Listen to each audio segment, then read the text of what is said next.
এক দেশে ছিল এক বুদ্ধিমান প্রজা। উপস্থিত বুদ্ধিতে সারা দেশে তার জুড়ি ছিল না। সে সেই দেশের বাদশাকে কিছু খাবার উপহার দেওয়ার কথা ভাবল। ভাবনা অনুযায়ী সে একদিন একটি রাজহাঁস রান্না করে বাদশাকে উপহার দিতে গেল।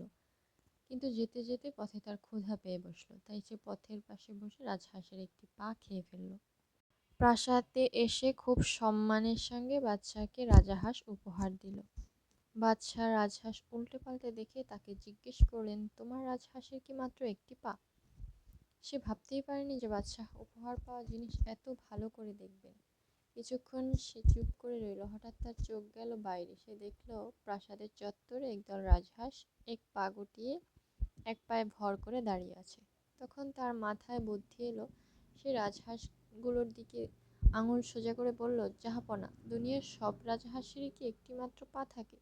দুই পা বিশিষ্ট রাজহাঁস তো দেখা যায় না। আপনি ওই চত্বরে দাঁড়িয়ে থাকা রাজহাঁসগুলোকে একটু দেখুন।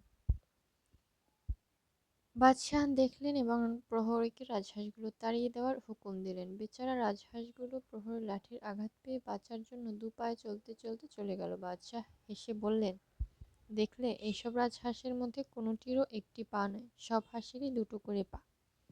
বিন্দুমাত্র বিচলিত না হয়ে বুদ্ধিমান লোকটি বলল, জাহাপনা, রাজহাঁসের কথা বাদ দিন। এত মোটা লাঠি নিয়ে কেউ যদি আপনাকেও তাড়া করে, তাহলে আপনিও দুই পাকে চার পা বানিয়ে ঊর্ধ্বশ্বাসে দৌড়াবেন। তো এই গল্পটা থেকে আসলে বোঝা যায় যে সময়ের উপস্থিত বুদ্ধি খুব প্রয়োজন। এটা গ্রন্থগত বিদ্যা থেকেও বেশি কাজে আসে। উপস্থিত বুদ্ধি না থাকলে যখন তখন বিপদ থেকে বাঁচা যায় না। যখন তখন বিপদ থেকে বাঁচার জন্য অবশ্যই উপস্থিত বুদ্ধির প্রয়োজন আছে। তো যাই হোক, আজকে এই গল্পটা আপনাদের কাছে কেমন লাগলো অবশ্যই জানাবেন। আর আমার রান্নাটা কেমন হয়েছে সেটা কিন্তু বলতে একদম ভুলবেন না।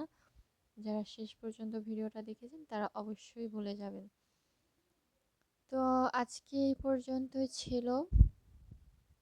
রান্না করতে করতে আপনাদের সঙ্গে একটা গল্প বলে ফেললাম। দেখা হবে আবার নতুন কোনো ভিডিওতে। যদি ভিডিওটা ভালো লেগে থাকে তাহলে অবশ্যই লাইক, কমেন্ট, শেয়ার করে আর একটা ফলো করতে কিন্তু একদম ভুলবেন না। আর ইউটিউব দেখে থাকলে অবশ্যই চ্যানেলটা সাবস্ক্রাইব করে দিবেন।